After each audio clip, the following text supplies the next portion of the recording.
Did you have access to like any support from other parents at the time that had already maybe gone on this journey? No.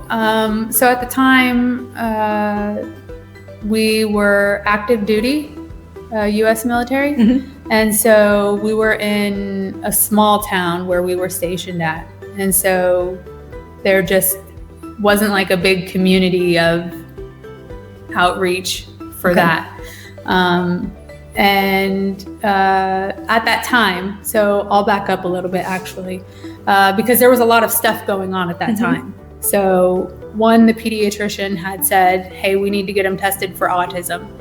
But then they checked also at that appointment, they do the ear checking and, you know, he had ear infections a lot since he was real young.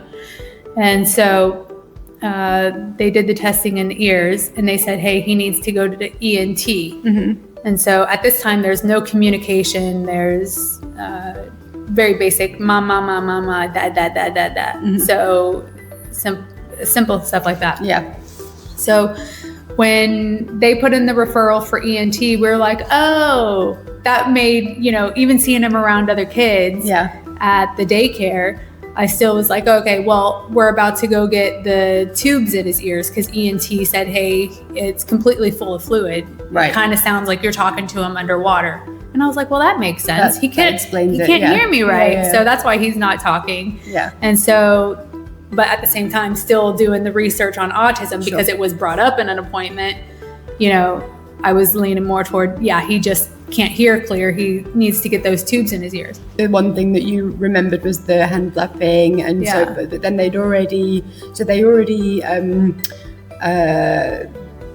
allocated speech and language therapy, but so at that appointment that we got the referral for speech and OT, he still suggested that we go get tested for autism. Right. And at that time, I was still like, no, let's give it a little bit more. We're still doing the daycare. He just got the tubes in his ears. And with speech and OT, let's just see how it goes. Right. And so at 18 months, I finally agreed and we got him tested for autism. And they said, yes, he has autism.